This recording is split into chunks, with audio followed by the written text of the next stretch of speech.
This talk was given by Roshi Rafe Martin, guiding teacher of the Endless Path Zendo, a lay Buddhist community in Rochester, New York. Join our practice, in person or online, at endlesspathzendo.org. So today is Saturday, April 13th, 2024. And hold on one second, we're going to... okay. Today is Saturday, April 13th, 2024, and today we are going to honor the birth of the Buddha. The traditional date for the Buddha's birth in Mahayana countries, essentially Japan, China, April 8th is that day.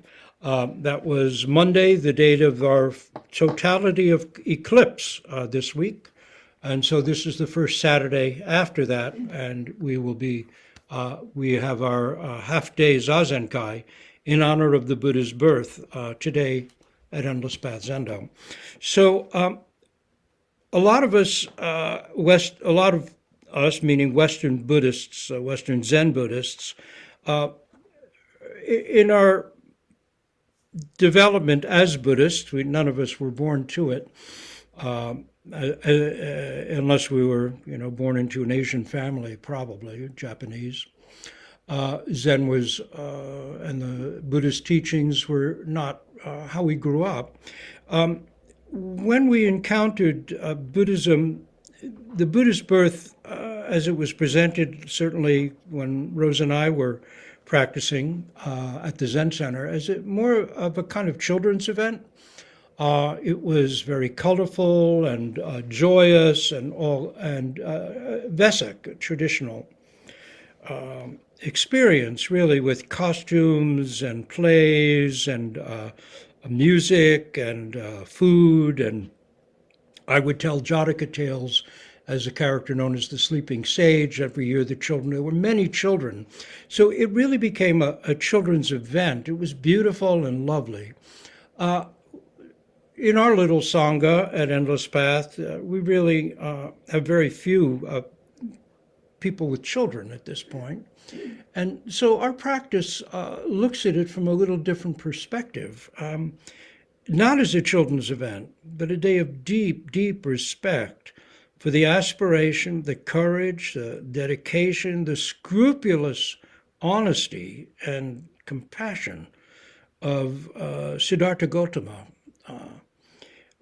And we look at this as adults. Siddhartha Gautama, of course, was a prince in India. And the astonishing thing is that he had every privilege that wealth could bring in his time, and every success that life could bring in his time as a member of the 1%, essentially. What's astonishing is that we tend to turn to our practice when things are tough, when we're having difficulties in life. That's when we remember our practice. Typically, we're human beings, and it's when things get hard, scary, anxiety-producing, we remember, oh, wait, I can sit. I have this practice, and it becomes more alive to us. It's our difficulties, our awareness of the first noble truth, that life lived from the perspective of our small-mindedness is filled with anguish. All our problems seem overwhelming, and that's what moves us to begin practicing. We then begin to realize the cause of that is our clinging to the permanence of something that is not permanent. That's the source of the anguish. And so the third noble truth is that by practicing, that anguish, that suffering, that self-caused can be let go, be free. We can be freed of that. Freedom from suffering is the whole point of the Buddhist teaching. And of course, the way to do that is to live a life of the Eightfold Noble Path, a noble life of meaningful work, a meaningful connection and an understanding of our own mind. Now, what was, of course, astonishing about the Buddha is that he had a life of privilege, and yet, seeing at the age of 29,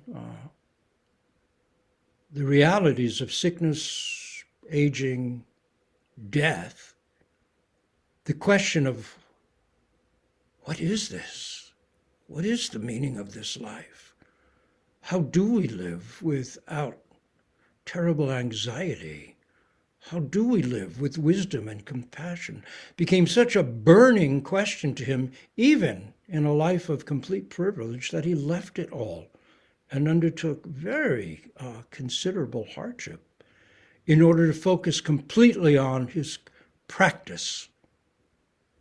That's pretty, and what he realized without a teacher is astonishing, when we each know how hard it is to mature in practice without guidance.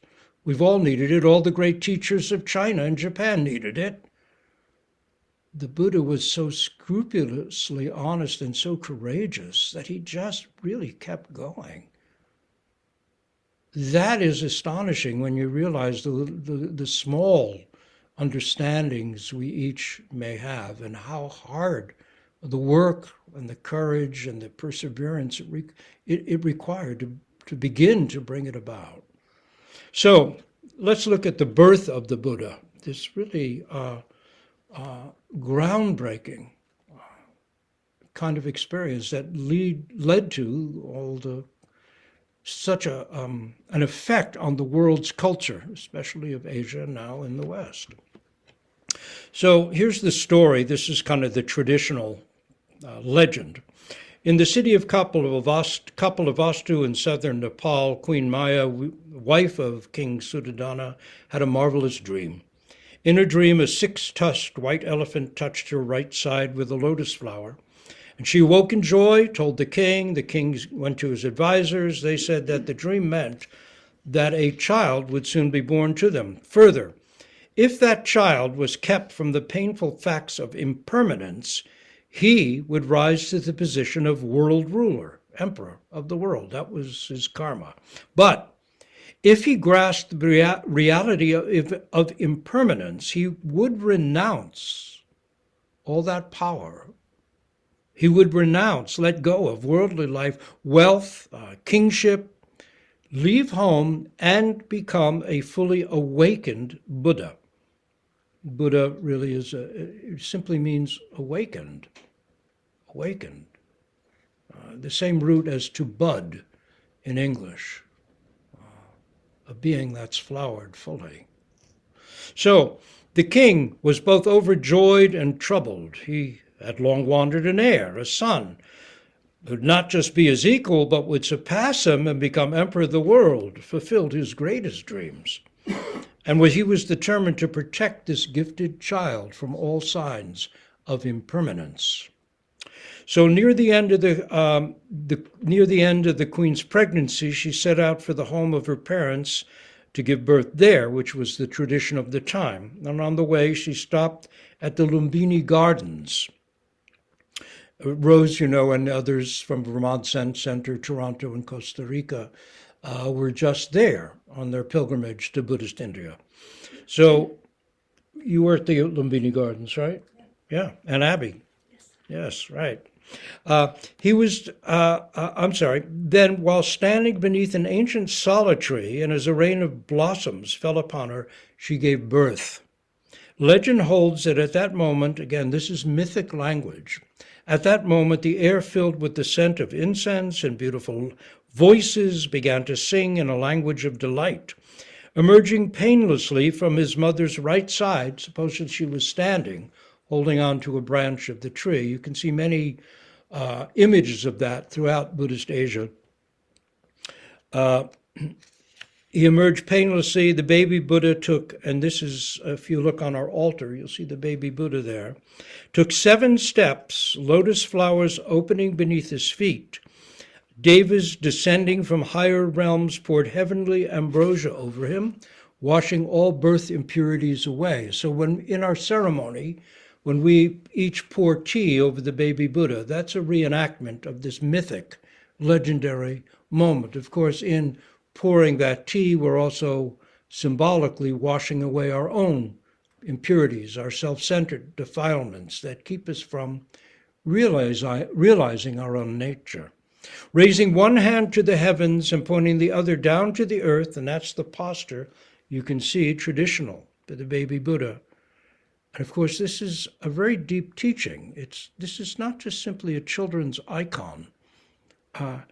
He proclaimed the lion's roar, which is above the heavens, below the heavens, I alone, the honored one.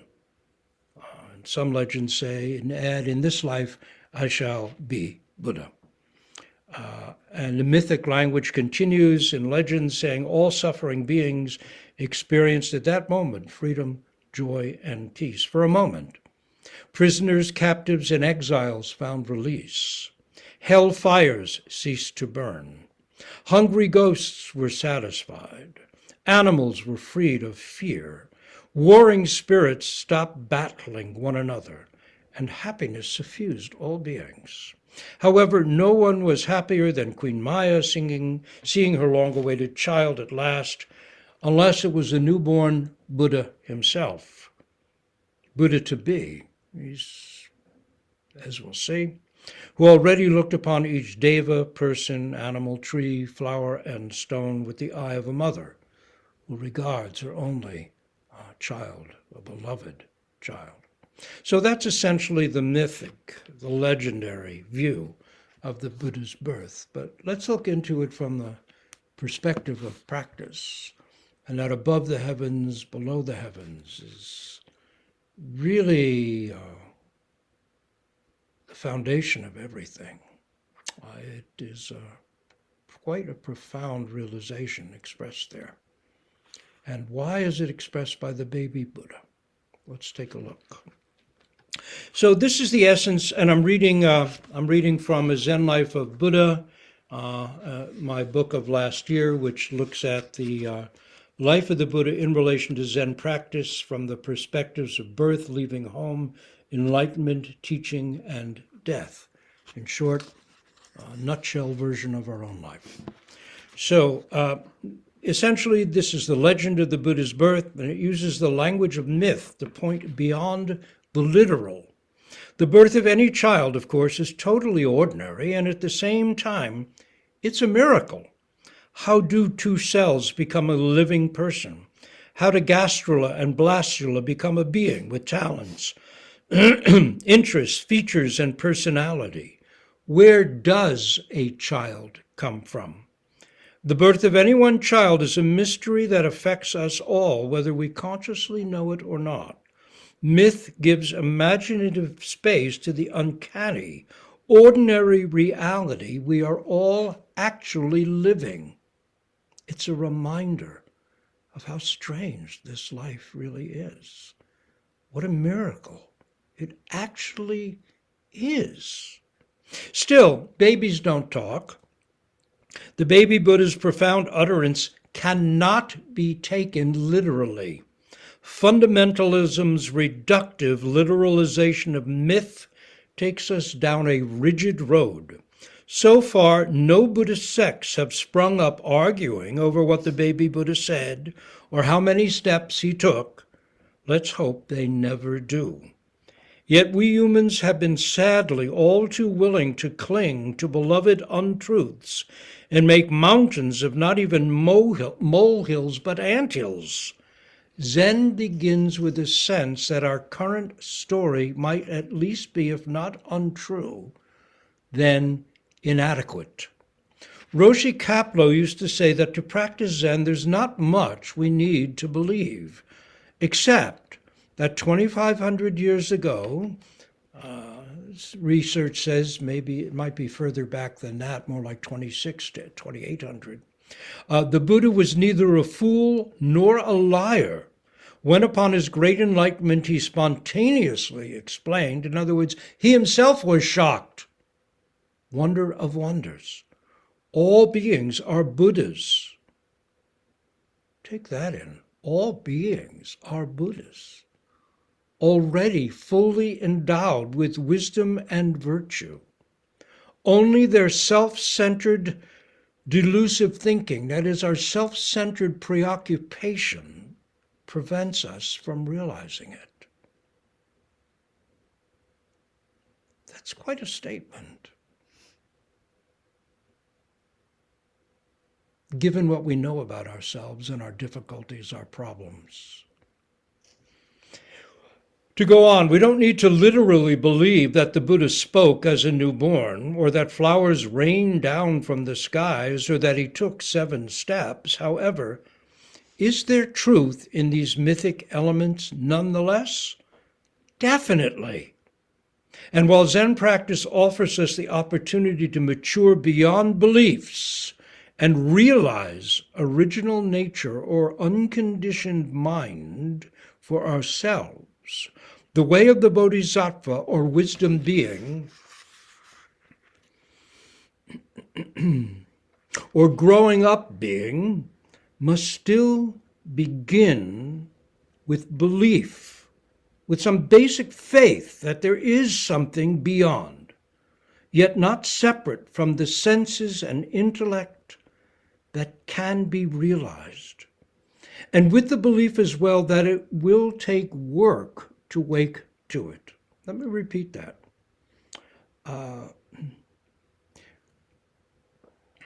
While Zen practice offers us the opportunity to mature beyond beliefs and realize original nature or unconditioned mind for ourselves, the way of the Bodhisattva or wisdom being or growing up being, meaning the same thing, must begin with some belief, some basic faith that there is something beyond, yet not separate from, the senses and intellect that can be realized, that is, can be awoken to. You can't get it.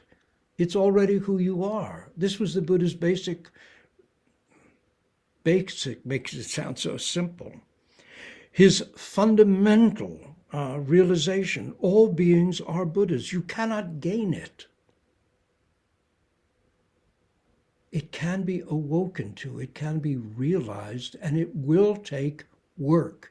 It will take effort.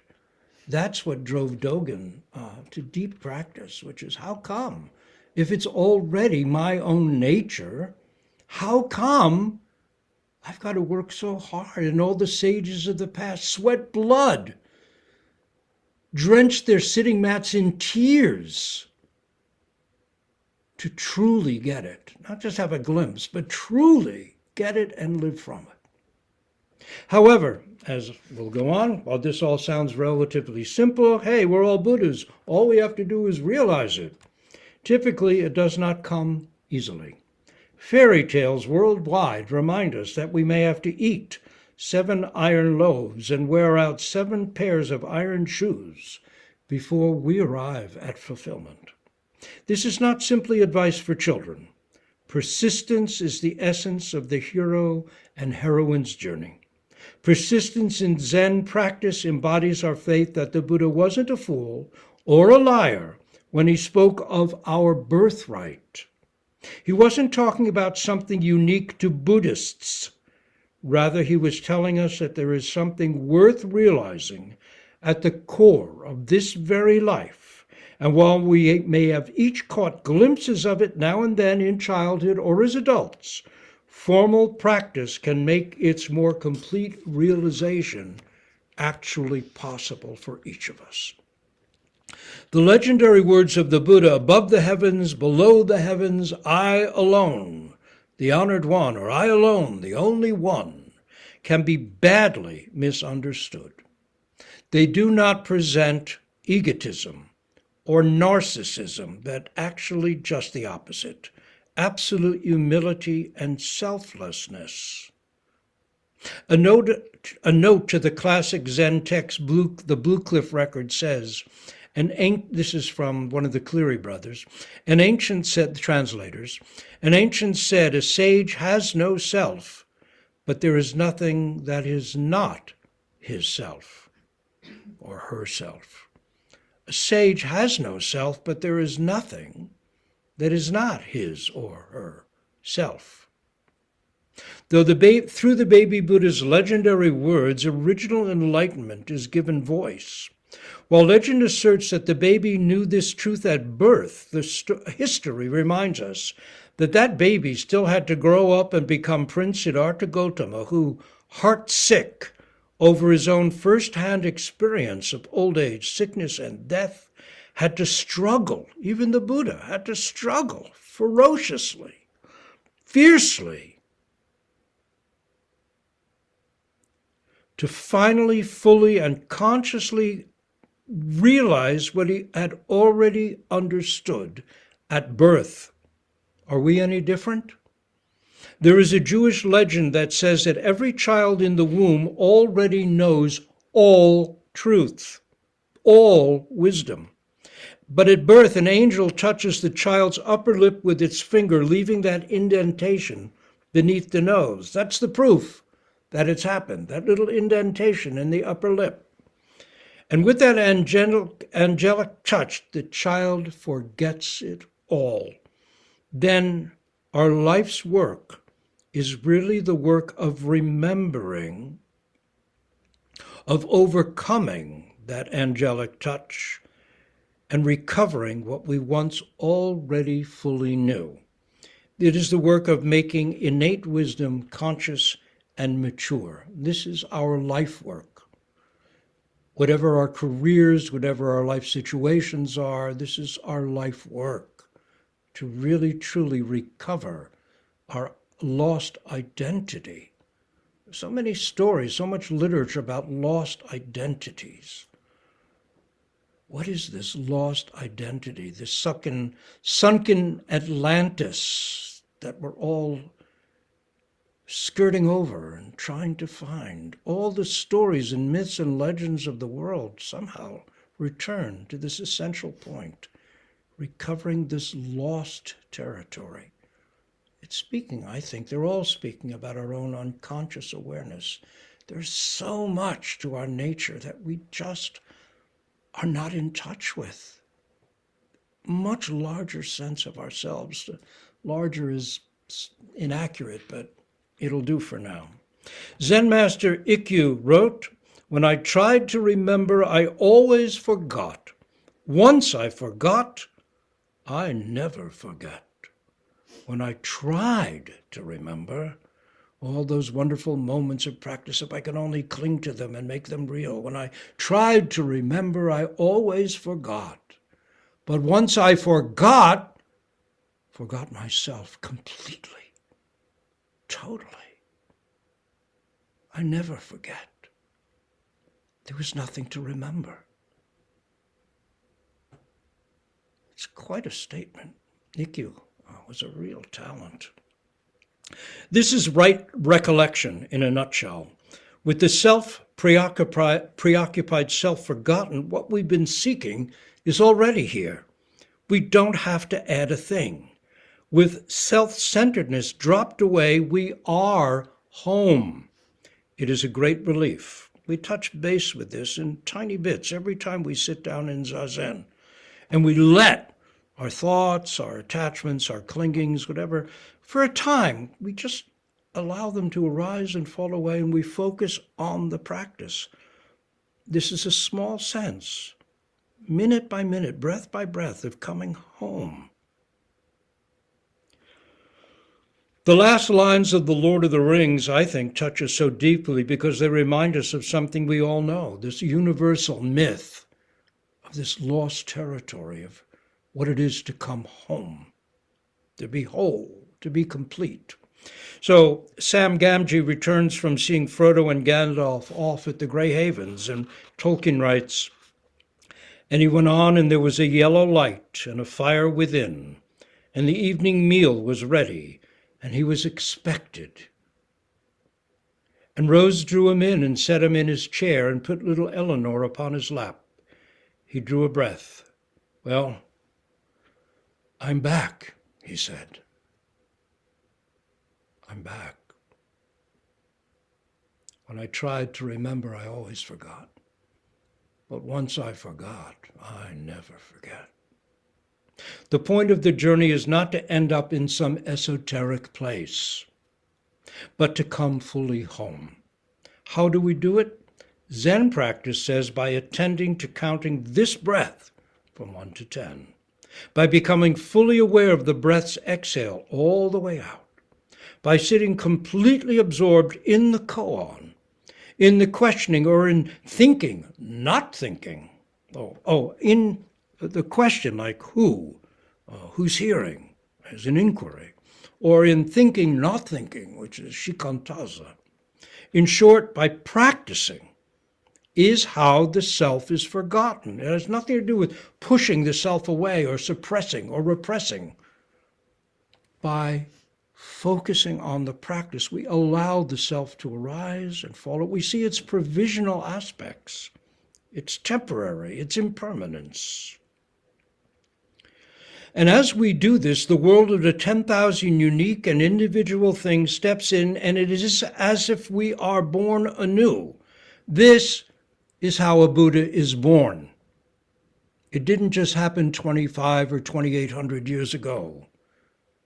A Buddha is born every time we touch base with the reality of what opens in practice. This is the birth of a Buddha. Yet the Buddha's historic legendary birth is a mystery, and presenting it as miraculous offers its own legitimate truth. Where does a person who is the first to do what's never been done, someone whose efforts ultimately influence millions of lives for the good, come from? Where does such a person arise from? That is a miracle. And it is the reason that we honor the Buddha today in our little ceremony of practice. Buddhist tradition says the birth of the child, Siddhartha Gautama, was the first time in our world cycle that original realization, that is our own nature, found its voice. Buddhist tradition holds that there were past Buddhas on earth before him, and there will be future Buddhas after him. The baby Buddha, after proclaiming his selfless truth, lapsed back into infantile smiles, tears, gurgles, laughs, coos. When grown as Prince Siddhartha, after seeing signs of impermanence, he gave up his throne and set off into the wilderness of forests and mountains to fulfill his deeper calling. In his complete enlightenment under the Bodhi tree, all potential powers of the mind for wisdom and compassion were, tradition holds, opened and fulfilled. Amazingly, to continue what we began with, he did this on his own. Though he had several teachers at the start, he came to feel that they did not go far enough, and so rather quickly moved on. His ongoing effort arose out of a determination to benefit all beings. It arose out of the conviction that there was something more, something beyond the senses and intellect, yet not separate from them. It arose out of dedication to the reality, not just the possibility of awakening. It rose out of dismay and disillusionment, and out of the grievous pain caused by errors and failures. And it arose, according to Buddhist tradition, out of lifetimes of previous effort as dramatized in the Jataka tales. Knowing from our own practice how hard it is to catch even a glimpse of realization, Prince Siddhartha's ability to accomplish the path in its entirety alone is not simply extraordinary, but is itself miraculous. His birth, then, is cause for celebration. A tremendous amount of hard work was still needed before what was already in place for him to be finally fully mature. Yet the essence was there, fully established with that first utterance, the utterance of a baby Buddha's realization. Above the heavens, below the heavens, I alone, the honored one. It does not mean I'm the only honored one. It means there's no duality whatsoever. I alone. the honored one. I alone, that I, the I that sees through every set of eyes, that hears with every set of ears, that thinks with every brain. No duality whatsoever. That aloneness, not loneliness, aloneness, an ultimate or absolute perspective brought to life. And then he had to do all the work to really wake to that as a mature person. This above the heavens, below the heavens is not simply some Eastern thing. The 17th century English Christian theologian and mystic Thomas Traherne, speaking of his own childhood in his Centuries of Meditations, in the 3rd century section of his book, actually was a manuscript that was found in an English bookseller's stall probably 200 or 300 years after it was written, and Traherne was a complete unknown. Someone found the manuscript, and oh my gosh, what a treasure. It was a completely unknown text, 17th century, so maybe for 200 years, 150 years, something like that. It was completely unknown. And this is from volume 1 of his Centuries, Poems, and Thanksgivings, Introduction and Centuries. It goes like this, and this is what Traherne wrote. Think again, as you hear it, of the baby Buddhas above the heavens, below the heavens, I alone. This is our birthright. This is not owned by Buddhists in any way, shape, or form. The corn was orient and immortal wheat, which never should be reaped, nor was ever sown. I thought it had stood from everlasting to everlasting. The dust and stones of the street were as precious as gold. The gates were at first the end of the world. The green trees, when I saw them first through one of the gates, transported and ravished me. Their sweetness and unusual beauty made my heart to leap and almost mad with ecstasy. They were such strange and wonderful things. The men, oh, what venerable and reverend creatures did the aged seem, immortal cherubims, and the young men glittering and sparkling angels, and maids, strange seraphic pieces of life and beauty. Boys and girls tumbling in the street and playing were moving jewels. I knew not that they were born or should die. But all things abided eternally as they were in their proper places. Eternity was manifest in the light of the day, and something infinite behind everything appeared, which talked with my expectation and moved my desire. The city seemed to stand in Eden or to be built in heaven. The streets were mine. The temple was mine. The people were mine. Their clothes and gold and silver were mine, as much as their sparkling eyes, fair skins, and ruddy faces. The skies were mine, and so were the moon and sun and stars, and all the world was mine. And I, the only spectator and enjoyer of it, I knew no churlish properties, nor bounds, nor divisions, but all properties and divisions were mine, all treasures, and the possessors of them, so that, with much ado, I was corrupted, and made to learn the dirty devices of this world, which now I unlearn, and become, as it were, a little child again. When I tried to remember, I always forgot. But once I forgot, I never forget. The Buddha's birth led to a practice, and that's the wonderful thing about what the Buddha's... He lived a long life, and we are very grateful for that. Jesus died very young. The Buddha had time to teach and teach and teach and have his teaching mature. His insight was always profound, but his teaching could mature.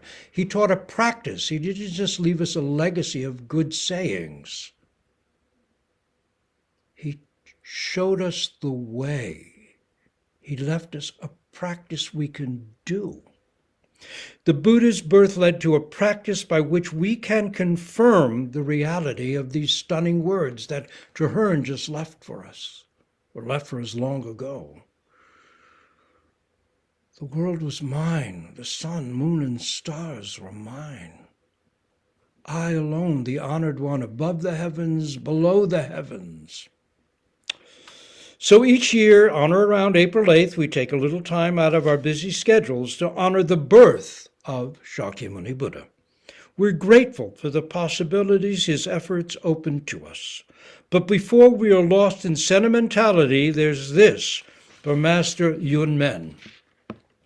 And this is from John Wu's book, The Golden Age of Zen.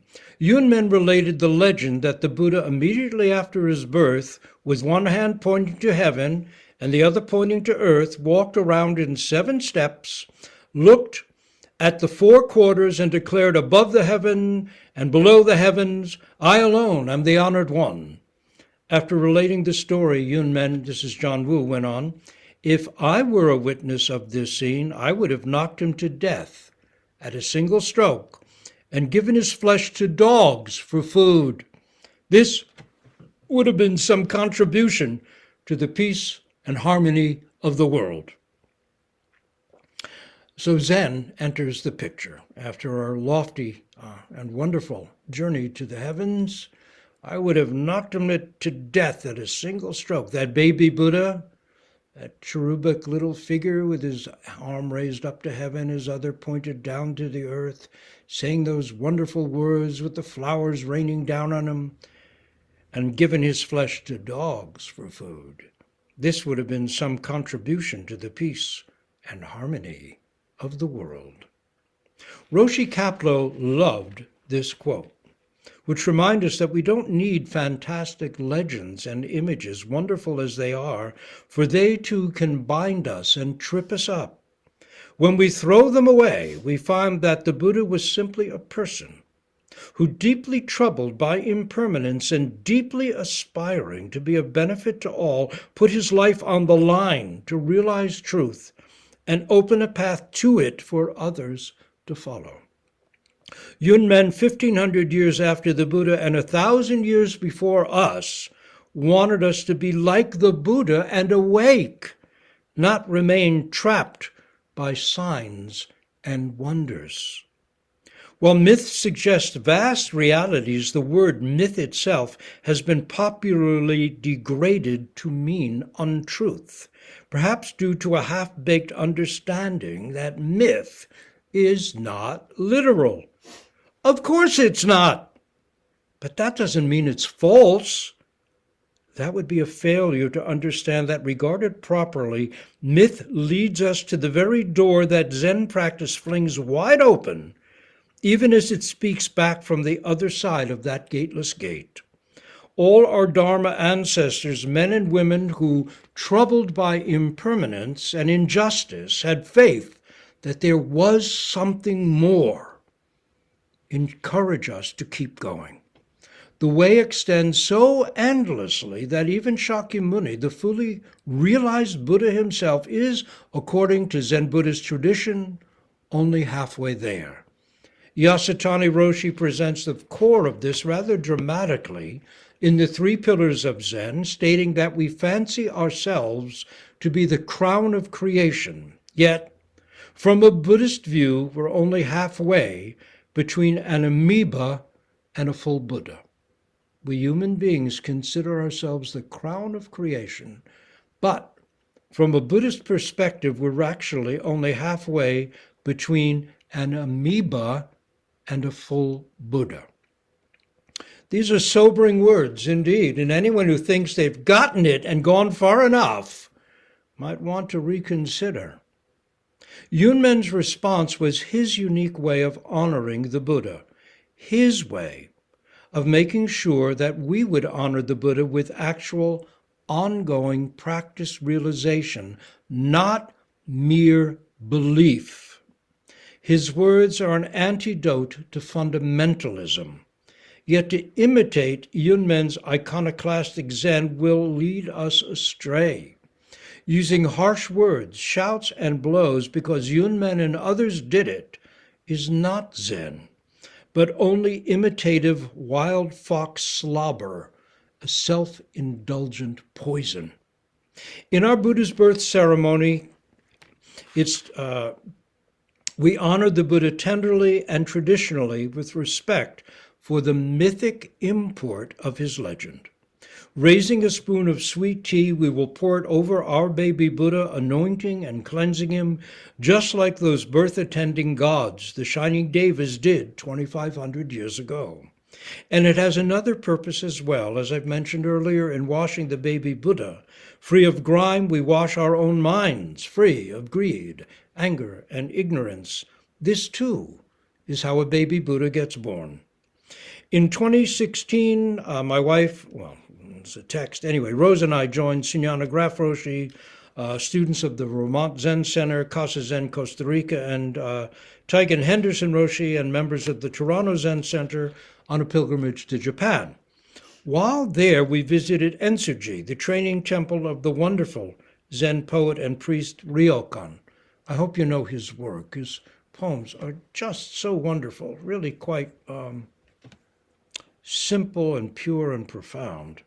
He's a great poet and a great human being. His dates are 1758 to 1831.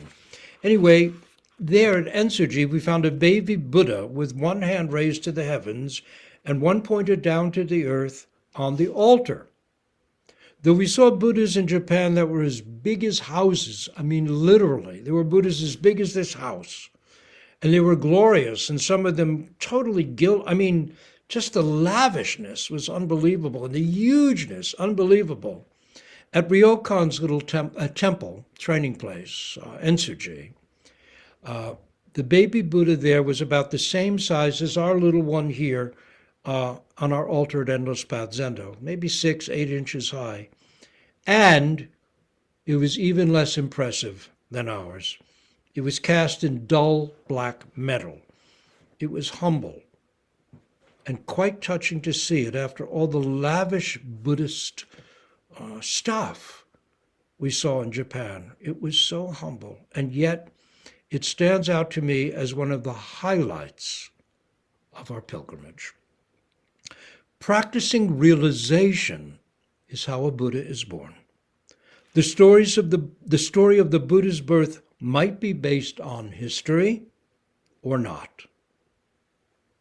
Regardless, it remains a solid metaphor for our own potential. This very count,